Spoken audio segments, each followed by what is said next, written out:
Le Paris Saint-Germain va devoir absolument vaincre le Rasenball Leipzig pour ne pas se faire peur sur cette fin de campagne en Ligue des Champions. Le vice-champion d'Europe va devoir montrer les crocs face à une équipe allemande qui a ennuyé les Parisiens lors du match aller et cette défaite dans les derniers instants. Et pour en parler aujourd'hui dans temps additionnel, je vais avoir le plaisir de recevoir à nouveau Raphaël des Libéraux. Salut à toi Raphaël. Salut Quentin, salut Joe. Et tu l'as annoncé également, Jonathan des GM, salut à toi. Salut tout le monde. Qui quitte les parquets NBA temporairement pour venir dans le temps additionnel pour parler un petit peu, s'énerver sur le Paris Saint-Germain, parce que j'ai l'impression que tu fais plus ça quand tu viens chez nous, que t'es pas détendu. Heureusement qu'il y a le basket qui peut un peu me changer les idées en ce moment, parce que franchement, un match du PSG, ça ressemble plutôt à un cauchemar. Et ben justement, c'est là où tu vas pouvoir un peu te défouler, mon cher Joe. Alors, justement, le Paris Saint-Germain, vous serez d'accord avec moi les amis, pour dire que ça va pas fort en ce moment. Comme on le fait d'habitude dans cette émission, on parle de la forme du moment et donc du dernier match du Paris Saint-Germain. Donc bon, ça fait suite à une trêve internationale de 2 semaines. Le Paris Saint-Germain reprenait le chemin de la Ligue 1 avec ce match face à l'AS Monaco. Paris mène à la mi-temps 2-0 grâce à un doublé de Kylian Mbappé. Mais derrière, c'est la dégringolade. Victoire de Monaco 3-2. Paris aurait pu mener 3-0 par 2 fois, 2 buts refusés. Est-ce que c'est vraiment catastrophique ce qui se passe à Paris, ou alors il y a quand même des petites lueurs d'espoir? Je sais pas, parce que quand on voit le résultat, ce match face à Leipzig, il s'annonce très tendu. Le mot catastrophe peut-être un peu exagéré, même si on a des raisons de ne pas être content, des raisons de critiquer certaines personnes, aussi bien sur le banc de touche ou sur le terrain ou autre. Mais en tout cas, là, ils n'ont plus le choix. Ils ont déjà utilisé leurs 2 jokers. Ils ont déjà 2 défaites en 3 matchs.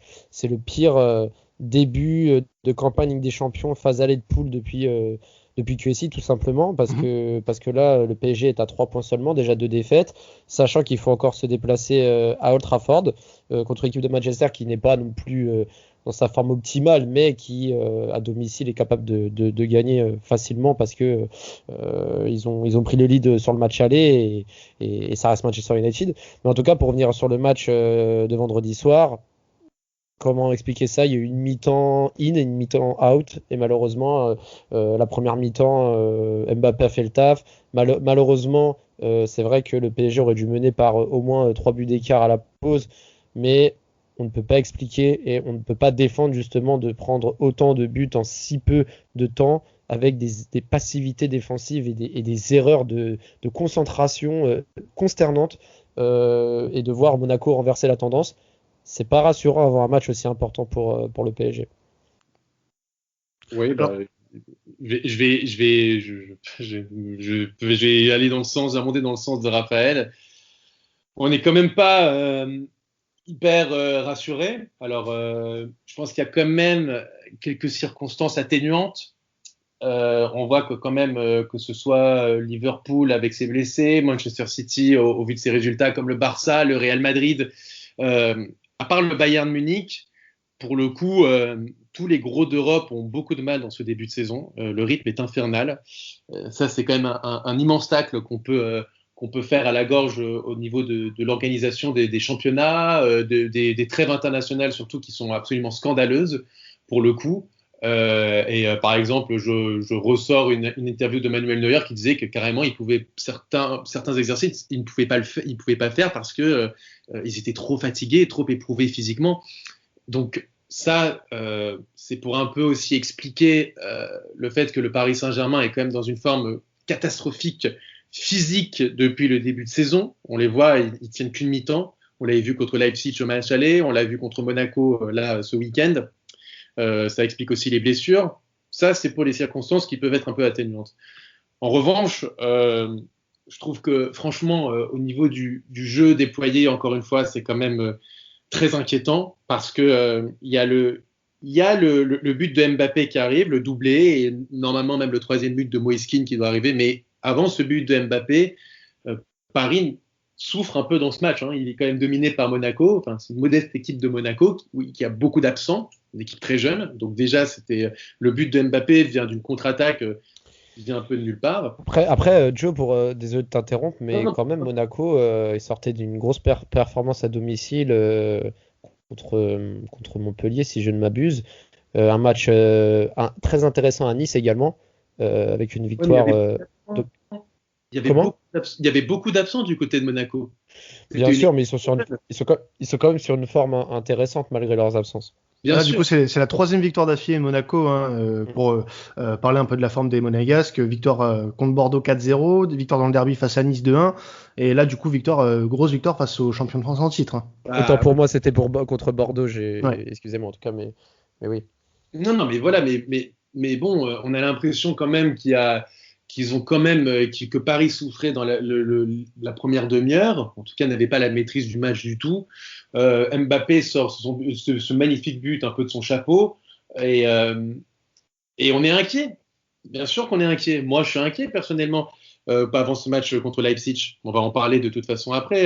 J'ai pas envie d'interrompre un peu ton plan, Quentin, tu vois, mais moi je suis inquiet avant le match de Leipzig, très inquiet pour Paris.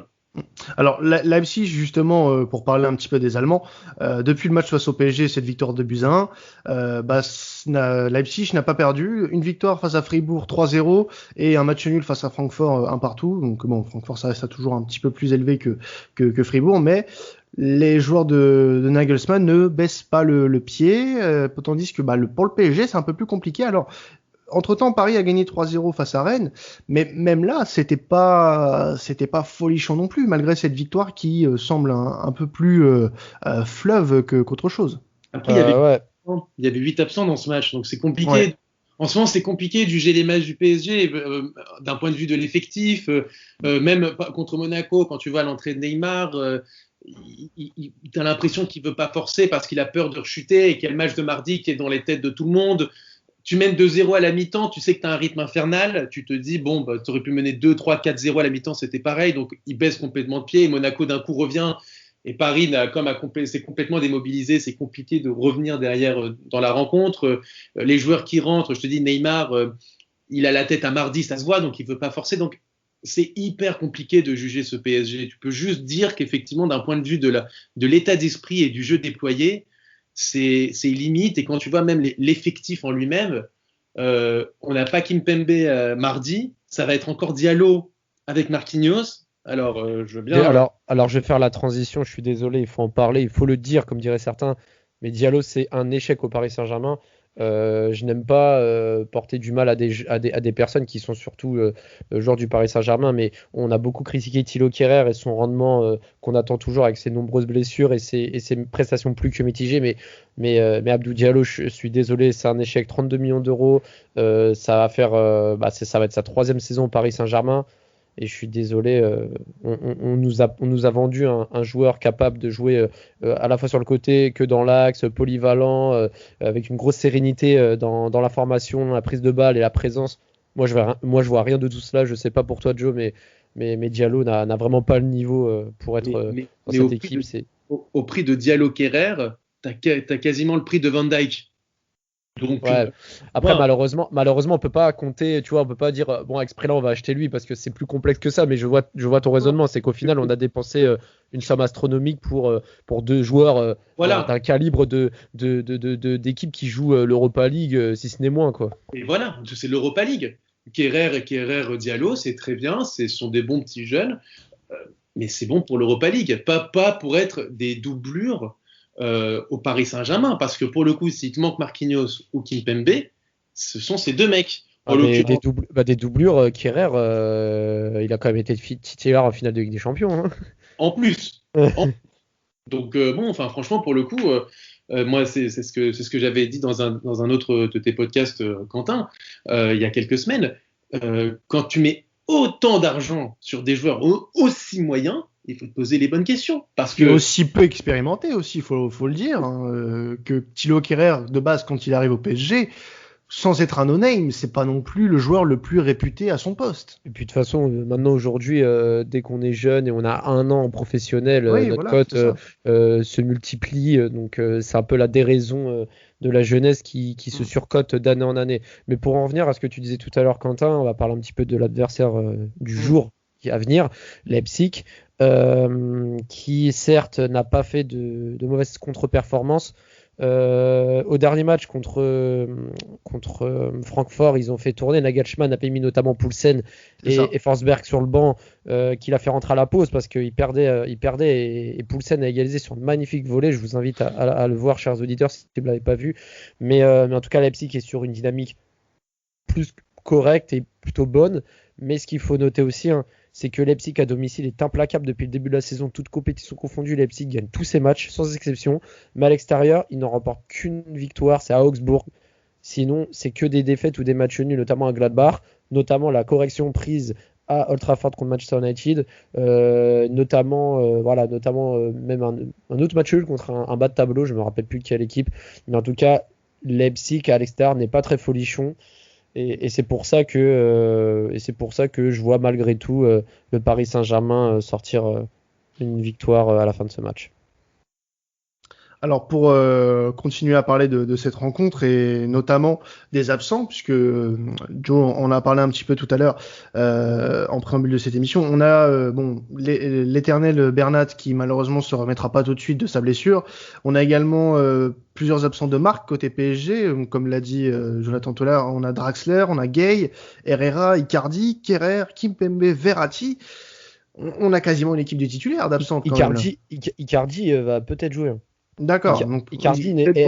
Verratti et Icardi sont incertains. Moi, je l'ai vu en incertain, oui. Incertain. Ils commenceront pas. Ça sera peut-être dans le groupe, mais enfin bon, les mecs, ça fait quand même 5-6 semaines qu'ils ont pu jouer, donc faut pas s'attendre non plus monts et merveilles.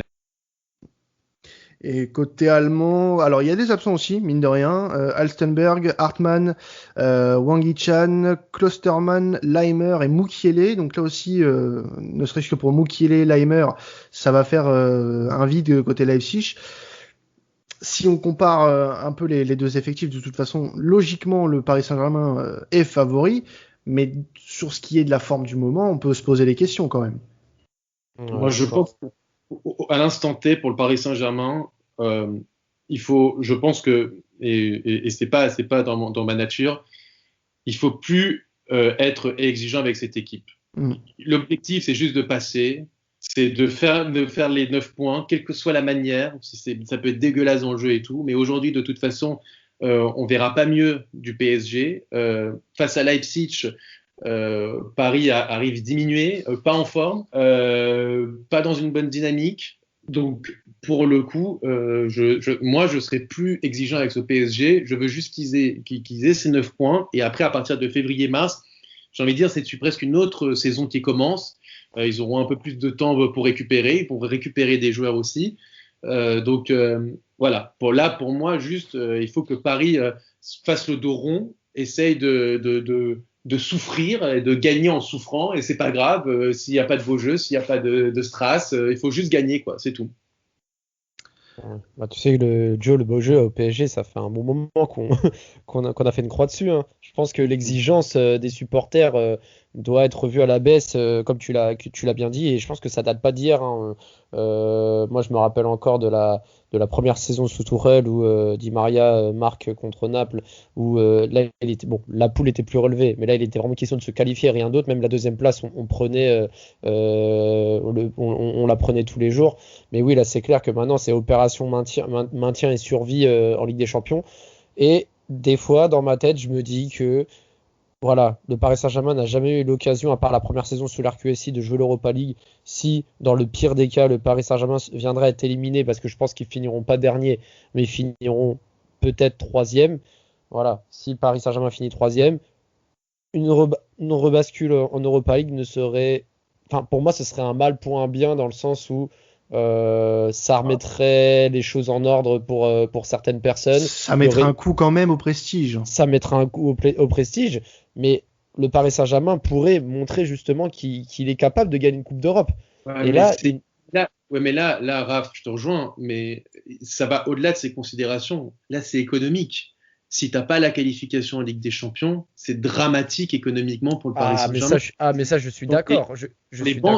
Là, déjà que les comptes sont un peu ric-rac en ce moment à cause de la crise du Covid et tout ce qui s'ensuit, Si derrière, en plus, tu n'as pas la qualification Ligue des Champions et tu fais juste un parcours en Europa League, c'est une catastrophe économique pour le PSG. Et là, pour le coup, c'est pas à savoir qui on va s'ils peuvent essayer de garder Neymar ou Mbappé. C'est catégorique. Un des deux va devoir partir, voire les deux. Ça serait une catastrophe, même s'ils vont au bout, hein, ça serait très bien, hein, mais pour le coup, économiquement pour le PSG, ça serait une catastrophe. Ce serait une catastrophe, je suis d'accord, mais ça fait de nombreuses années où le PSG stagne, même si cette finale de Champions League, pour moi, n'est qu'un trompe-l'œil par rapport à la vraie situation sportive du club depuis le départ de Laurent Blanc. Le PSG doit passer un cap, et pour moi, ce cap aurait pu être passé en faisant une très belle prestation en Europa League, pas forcément cette année, mais même les années précédentes. Donc pour moi, voilà, sportivement, le Paris Saint-Germain aurait plus d'intérêt qu'il n'y pense à aller en Europa League une année et aller au bout de cette compétition pour montrer que le Paris Saint-Germain est capable de remporter. Mais malheureusement, on doit parler économie. Je suis d'accord avec Joe pour le coup. Un club comme le PSG ne pourra pas se relever. Enfin, si, il pourra se relever, mais voilà. Disons que économiquement, ça risque d'être compliqué derrière. Tu vas perdre beaucoup. Tu vas perdre beaucoup plus que tu vas gagner. Alors, tu peux peut-être mettre une ligne à ton palmarès. Hein. C'est fort possible. Mais au final, tu fais une finale d'Europa League où tu te fais éliminer en huitième de Ligue des Champions. La différence n'est pas énorme non plus en termes de revenus. Si tu vas au bout de l'Europa League, bien sûr.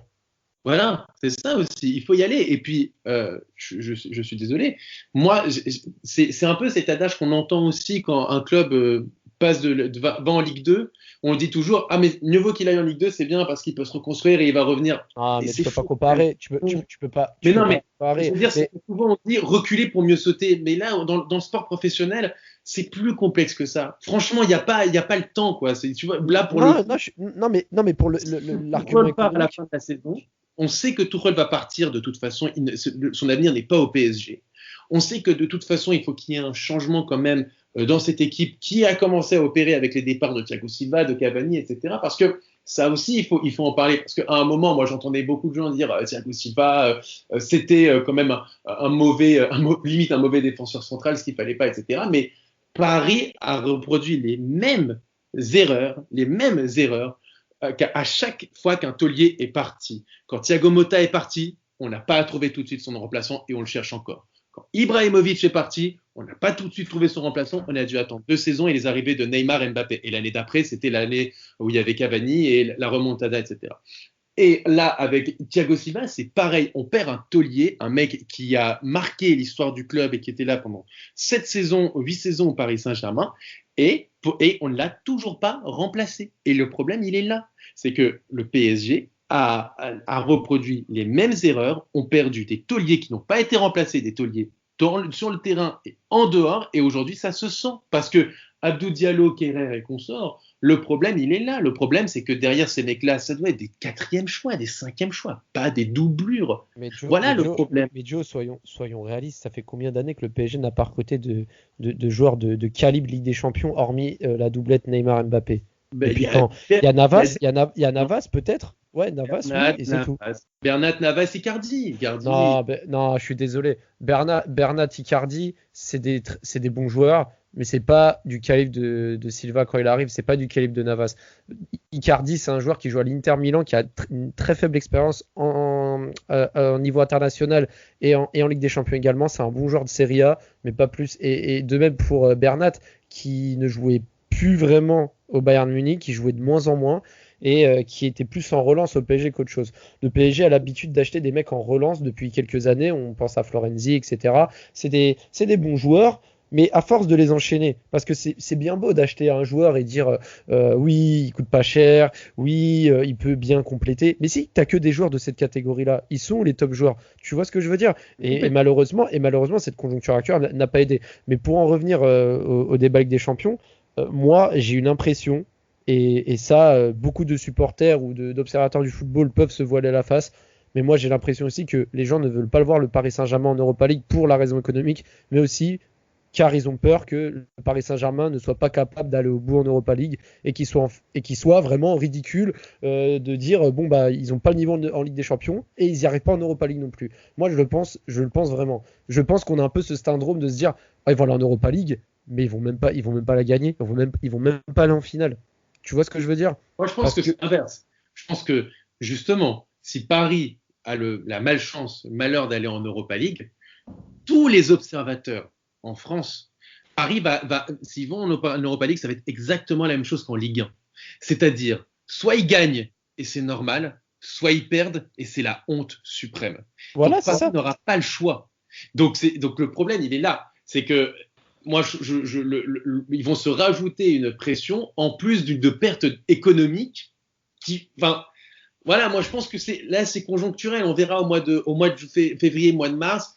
Il faut laisser revenir les joueurs qui reprennent une bonne condition physique, qui repartent sur une préparation physique non tronquée comme on a pu l'avoir de notre côté à Paris. Et c'est une autre compétition qui commence. Combien d'équipes ont été en difficulté au mois de septembre, octobre, novembre, décembre, et finalement au mois de février, mois de mars, c'était une toute autre équipe. Le Real de Zidane, etc. Il y a eu plein d'équipes. Ouais, mais là, le PSG, ce n'est pas le Real de Zidane, hein, je vois ce que tu veux dire, ton raisonnement, je suis d'accord. Après, entre passer d'une équipe médiocre à une équipe flamboyante, bon. T'as les joueurs. Si t'as Neymar, Mbappé, Icardi, Di Maria, Verratti, Kimpembe, Marquinhos, Navas dans les buts, même Florenzi à droite, Bernat qui va revenir, t'as quand même des joueurs pour faire quelque chose. C'est pas non plus une équipe. Mais Joe, soyons réalistes quand même. Tu cites tous ces joueurs-là, mais tu penses que tous ces joueurs-là seront à 100% pile poil au mois de mars? Je sais pas. Il y a quand même peu de chance avec toutes les blessures qui s'enchaînent et les matchs qui vont s'enchaîner. Je suis pas certain que tous les joueurs soient opérationnels en même temps pour les matchs coup près. Surtout que tu mentionnes Verratti qui n'est pas réputé pour une régularité en termes de conditions physiques. Voilà, moi je dis simplement que pour moi, hein, le Paris Saint-Germain, je pense qu'ils peuvent se qualifier, mais à chaque fois on espère qu'ils passent les poules, mais après ça devient plus compliqué et on résout pas les problèmes comme tu les as bien mentionnés avec les recrues, les choix, les dispositions tactiques, etc. Mais voilà, j'ai l'impression que c'est un éternel recommencement chaque année et c'est pas comme ça que le Paris Saint-Germain va pouvoir progresser sur le moyen long terme. Et je suis désolé parce que je vais un peu sortir du cadre de notre sujet de Leipzig, mais quand tu vois, je vais faire 2 secondes un petit retour sur les recrues, mais quand tu vois potentiellement ce que tu as perdu et ce que tu as aujourd'hui, quand tu vois Lucas Digne aujourd'hui à Everton, quand tu vois Aurier du côté de Tottenham, quand tu vois Rabiot du côté de la Juve, quand tu vois tous ces mecs-là qui bizarrement explosent quand ils sont en dehors de Paris, et là, et qu'à Paris tu récupères ces joueurs-là, tu te dis quand même qu'il y a une forme de frustration et tu te demandes qu'est-ce qui s'est passé pour que ces mecs-là justement qu'est-ce qui s'est passé pour que ces mecs-là ne soient plus soit au niveau ailleurs et pas à Paris? Est-ce que c'est la direction le problème? Est-ce que c'est le fait de ne pas avoir un grand entraîneur? Est-ce que c'est l'environnement parisien? Est-ce que c'est le club dans l'ensemble et son organisation? S'il y a plein de questions et tant qu'on ne réglera pas ce problème de fond, déjà de forme avec un nouvel entraîneur et de fond avec ces structures, je pense que Paris ne s'en sortira pas. Et ben justement, je voulais y venir à l'entraîneur, messieurs. Il a soulevé de nombreuses critiques dans cette émission, notamment par toi, Jonathan, qui est là depuis le début de cette campagne européenne chez nous. Est-ce que c'est vraiment le problème, honnêtement, à Paris? Le problème numéro 1, j'entends. Il fait partie des problèmes. Oui. Que ce soit le problème numéro 1, j'en sais rien. Il fait bien évidemment partie des problèmes. Je pense que c'est un entraîneur qui manque cruellement d'exigence.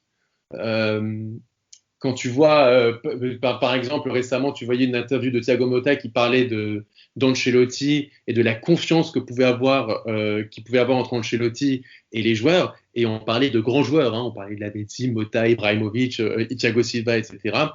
Il y a une forme de respect et du fait que ces joueurs-là, qu'ils soient des joueurs de top niveau, se disent un entraîneur du calibre d'Ancelotti nous fait confiance et nous laisse un peu de liberté, nous on va essayer de se donner à 300% parce que c'est un échange comme ça. Là, tu as juste l'impression qu'en fait, les joueurs se disent on est content de Tuchel parce qu'il nous laisse un peu tranquille et qu'il nous en demande pas trop. Donc le problème, je trouve qu'il est là. Après, qu'il y ait d'autres problèmes économiques, dans la structure, l'environnement, même de recrutement, Leonardo n'est pas non plus exemple de tout reproche, attention, etc. Ça, bien sûr. Mais Tuchel fait bien évidemment partie des problèmes de ce PSG. pour moi aujourd'hui. Raph, ouais, ton avis sur la situation actuellement au PSG? Non, bah moi je voulais te laisser la parole parce que je pensais que tu voulais rebondir. On en a déjà reparlé avant le match aller de Leipzig sur l'épisode sur temps additionnel, mais je pense que le problème il vient de Tourelle, le problème il vient de l'organigramme, le problème il vient de plus haut, Leonardo, parce que même si Tourelle a ses torts, Leonardo également a beaucoup de choses. Leonardo, quand il arrive en 2011 en tant que DS, enfin, tout est à reconstruire, le marché n'est pas le même, il apporte une espèce de vent frais dans le projet. Là, depuis son retour, c'est plus pareil, c'est plus la même personne, l'ego a pris un peu plus le dessus par rapport à avant. Il ne parle plus qu'il n'agit. De plus en plus de désaccords. Enfin, dans tous les cas, c'est pas le même Leonardo non plus. Au-dessus, dans la direction Nasser et encore au-dessus, c'est beaucoup de contradictions, beaucoup de choix. Voilà, on sent que dans tous les cas, le problème vient d'en haut, qu'il y a une manque de connaissances de management. Le PSG apprend de ses erreurs, mais pas toujours, parce qu'on voit toujours ce manque de compétences en interne, sur les choix, sur la stratégie, la cohérence sportive également, sur les recrues. Quand on voit les recrues de Tourelle, c'est forcément validé par Leonardo. Le choix Diallo, tout le monde tombe sur Tourelle, mais Leonardo également est dans le coup. Donc Leonardo qui rate le dossier de Ligt entièrement par sa faute. Au-dessus, on voit pas non plus la présidence. Et le siège au-dessus prendre parti ou vraiment taper du poing sur la table pour régler ça. On a l'impression que y a beaucoup de choses qui ne vont pas. On prend, enfin, voilà, je trouve que dans tout ça, il y a de l'amateurisme et ça se ressent aussi bien en haut qu'en bas. Quand je dis en bas, je fais allusion à Tuchel. Et forcément, quand le coach ça va pas, quand le DS ça va pas avec le coach et qu'il y a des discords et qu'au-dessus ça règle pas les problèmes et qu'on a plus l'impression qu'on balaye la poussière sous le lit qu'autre chose, bah malheureusement ça va pas aider. Donc forcément Tuchel est forcément responsable, mais c'est loin, très loin d'être le seul. Alors du coup, on va s'arrêter là-dessus, les gars. On va passer au pari sur cette rencontre avec notre partenaire BetClick. Donc malgré ces discours un peu négatifs et un peu ça pourrait être démoralisant pour quelqu'un qui connaît pas le Paris Saint-Germain et qui aimerait parier sur le PSG, mais malgré tout, vous êtes confiant pour une victoire du PSG, hein, messieurs, commençant par Raphaël. Raphaël, tu paries sur une victoire du Paris Saint-Germain qui est coté à 1,58 chez BetClick. Et au niveau score exact, tu nous pronostiques un 3-1 quand même, coté à 9,20. Donc Ouais, pas mal du tout. Ouais, je vois un match, encore je dis 3-1, ça peut être même 4-2, 3-1. Moi je vois vraiment un score large parce que Paris doit se relancer. À domicile, Paris, ça reste quand même costaud. On le voit, Paris à domicile, hormis contre l'OM, c'est rouleau compresseur. Généralement, ça flanche pas. J'ai pas de doute, surtout si Icardi revient offensivement, c'est pas le problème. Et Leipzig à l'extérieur, c'est pas vraiment prolifique. Donc je vois vraiment Paris l'emporter avec un score confortable. Donc moi je mise 3-1 parce que je vais pas non plus miser 5-1 ou 4-2 ou autre. Mais je vois bien 3-1 avec un but notamment de Di Maria. Je vois bien Di Maria marquer souvent là quand il le fait en Coupe d'Europe. Je vois bien également Forsberg marquer pour Leipzig, sachant que il s'est préservé pour le match, sachant que bon il a 2 buts en championnat, mais il tire les pénaltys, donc il y a de grandes chances que ce soit le buteur de Leipzig si Leipzig marque. Et voilà. Et tu vois justement au niveau de Leipzig, toi, Forsberg en tant que buteur, c'est d'ailleurs le buteur que tu pronostiques pour cette rencontre. Cote à 4 pour le Suédois, tu peux nous en dire plus sur ton choix? Comme je l'ai dit, Forsberg, joueur offensif, atout majeur offensif de Leipzig, qui tire les pénaltys. Il est en forme, on l'a vu rien que dans sa rentrée contre Francfort encore ce week-end. C'est quelqu'un qui fait beaucoup de différences, qui fait mal. Il marque aussi au match aller contre le Paris Saint-Germain sur penalty. Voilà, donc on sait que la VAR et tous les pénaltys que le PSG peuvent concéder, notamment contre Manchester et notamment contre Leipzig. Donc il y a aussi de grandes chances qu'il y ait un autre penalty ou alors une situation où, avec l'absence de Kimpembe notamment, que le Paris Saint-Germain soit friable et que Forsberg punisse le Paris Saint-Germain sur une action. Alors toi de ton côté, Jonathan, tu nous pronostiques aussi une victoire du PSG, donc on le rappelle côté à 1,58, et tu nous pronostiques un match un peu plus serré, victoire 2-1 à 7,40 chez BetClick. Effectivement. Alors, je me dis que généralement, Paris, au dos au mur, arrivent quand même à bien réagir dans ce genre de rencontres. Ils arrivent toujours à être à la hauteur. Donc je me dis que pourquoi pas là encore. 2-1 parce que je pense que Paris n'a pas les mêmes prédispositions que ces dernières années. Je pense que, comme je le disais tout à l'heure, ils vont souffrir. Ça va être compliqué. Ça va pas être beau. Mais il faut que ce soit efficace. Et Paris sait l'être de temps en temps, en tout cas en Ligue des Champions. Donc c'est pour ça que moi je mise sur un match beaucoup plus serré, effectivement un 2-1 où je pense que les supporters parisiens vont souffrir jusqu'aux dernières minutes. Et puis voilà. Mais on va dire que c'est plus le cœur qui parle que la raison quand je se pronostique ce 2-1. Donc c'est plus un souhait qu'une véritable velléité. Alors, dans l'émission Les GM que tu fais avec Sports Content, tu as l'habitude de juger. Donc en ce moment, tu juges les trades qui se font en NBA. Mais là, je vais te juger, mon cher Jonathan, parce qu'il va falloir que tu t'expliques quand même. Tu nous pronostiques un but de Marquinhos. Bon, c'est déjà arrivé. Hein. Il est à 7,60 le but de Marquinhos sur BetClick. Mais pourquoi Marquinhos plus qu'un autre? Parce que Marquinhos, déjà c'est le capitaine, et puis il est souvent présent dans les gros matchs du PSG. Pas plus tard que la saison dernière, son match retour contre Dortmund est d'excellente facture. Il marque en quart et en demi-finale contre l'Atalanta et justement Leipzig. Et des buts importants puisque contre l'Atalanta c'est le but égalisateur et contre Leipzig c'est le premier but de la rencontre, une belle tête. Son but clairement sauve la tête de Tourelle, clairement. Ah bah oui, sauve la saison du PSG et Tourelle. Oui, bien sûr. Donc voilà, donc je me dis que Marquinhos quand même est souvent là dans les grands rendez-vous et il marque en plus, hein, c'est un joueur qui sait marquer des buts. Donc voilà, donc c'est pour ça que je mets une petite pièce sur Marquinhos et en plus la cote est belle, 7,60, donc autant s'amuser un peu. Bah, c'est vrai que franchement pour retomber sur ton pari, moi si j'avais une cote vraiment folle à tenter, c'est vrai que Kimpembe il est pas là, Marquinhos il marque souvent en Coupe d'Europe, hein, mine de rien on n'y pense pas, mais il marquait contre Benfica en 2013-2014 en phase de poule. Non franchement Marquinhos marque en Coupe d'Europe, hein. Il marque pas folichon, mais il sait marquer. Il avait marqué contre l'Olympiakos aussi cette même saison-là en Ligue des Champions. Mais... Ouais, c'est ça. Alors, nous, au niveau de temps additionnel, on va vous donner nos pronos hein, avec BetClick. Donc, on a la victoire du PSG. On pense bien sûr que le Paris Saint-Germain va s'imposer, cote à 1,58. Sinon, on a le Paris Saint-Germain s'impose et gagne de 2 buts exactement. Une cote à 4,43, ça peut être aussi en rapport avec ce que Raphaël nous a dit. Donc, voir le 3-1 ou le 4-2, ça dépendra de la physionomie du match. Et on a aussi vu une belle cote. Donc, c'est au niveau des résultats. Une belle cote à jouer en score mi-temps et score fin match en cumulé. Si on met match nul à la mi-temps et victoire du PSG en fin de match, ça nous fait une petite cote à tenter à 3,77. Donc là aussi, on vous la conseille très fortement. Parce qu'on voit un match assez serré, mine de rien, mais qui pourrait se décanter en fin de rencontre dans les 30 dernières minutes en tout cas. Et puis bon, bah, on parierait sur un buteur. Bon, on va pas être très original sur ce coup-là. On va pas prendre trop de risques sur cette rencontre parce qu'avec le PSG, j'ai l'impression qu'en ce moment les parieurs en prennent beaucoup et n'en voient pas le retour. Donc un but de Kylian Mbappé qui a mis un doublé et qui reste sur une bonne après Mbappé en Coupe d'Europe, oui, c'est vrai que c'est pas pour ça. Marquer beaucoup non plus. Hein. C'est vrai. 1,77, sinon on a Neymar 1,96. Faites votre choix.